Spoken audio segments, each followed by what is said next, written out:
మీ అందరికీ తెలియదు ఏంటంటే నేను రాజు గారిని నేను అంకుల్ అని పిలుస్తాను. ఎందుకంటే నేను 8th 9th క్లాస్ ఉన్నప్పుడు మా నాన్నగారు రాజు గారు కలిసి సినిమాలు చేసేవాళ్ళు. అలా తీసిన ఒక సినిమా తొలి ప్రేమ. సో అప్పుడు సినిమా రిలీజ్ అయిన ఫస్ట్ డే హిట్ తర్వాత మా అందరము ట్రైన్లో వెళ్ళాము తిరుపతి. అప్పుడు అక్కడ మా ఇద్దరు కొంచెం బాండ్ ఏర్పడింది. ఆ తర్వాత వచ్చాక నేను కాలేజ్ బంక్ కొట్టినప్పుడల్లా నేను ఇలాగే దొరికిపోతుండేవాడిని. ఒక ఇన్సిడెంట్ ఇంకా నాకు బాగా గుర్తుంది. సంజయ్ థియేటర్ బయట రోడ్లో మీరు ఇటు సైడ్ వస్తున్నారు కారులో, నేను ఇటు సైడ్ ఒక బైక్లో వెళ్తున్నాను.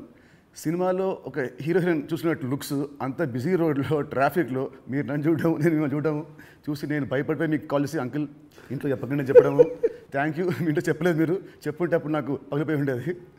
సో అది మా ఇద్దరి మధ్య ఉండే బంధం.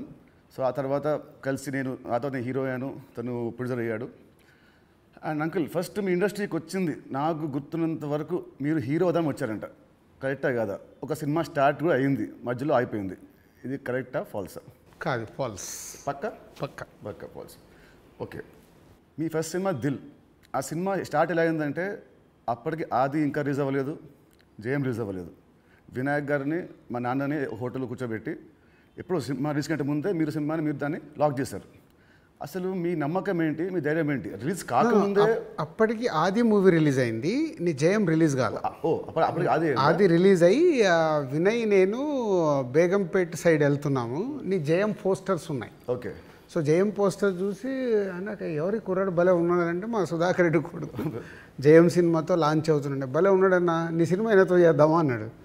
వై నాట్, ఇమ్మీడియట్లీ నేను డాడీకి ఫోన్ చేసి ఆ మీటింగ్, నీ జయం రిలీజ్ కాకంటే ముందే మీటింగ్ చేసాము. సో ఇక్కడ ముందు సో దిల్తో మీ పేరు దిల్ రాజుగా అయింది. సో మీ ఫీలింగ్ ఏంటి? వినాయక్ గారు మేము మీకు ఇచ్చాం మా పేరు, లేదంటే మీ డబ్బులు పెట్టి మీరు మాకు హిట్ ఇచ్చారు కాబట్టి సొంత పేరు మీరు పెట్టుకున్నారా?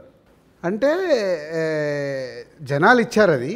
పోతే నీకు గుర్తుందో లేదో, ఆ దిల్ టైటిల్ మన దగ్గర లేకుంటే దిల్ పెడదామని నితిన్ అడిగినప్పుడు బూరుపల్లి శివరామకృష్ణ గారి దగ్గర ఆ టైటిల్ ఉంది. నేను వెళ్ళి అడిగి ఆ టైటిల్ తీసుకొచ్చాను, మాకు ఈ సినిమా బాగుంటుందండి అని. So thanks to Burupalli Sivaramakrishna గారు, ఆ టైటిల్ ఇవ్వడం వల్ల అది దిల్ రాజు అనేది బ్రాండ్ అయిపోయింది, ట్యాగ్ అయిపోయింది.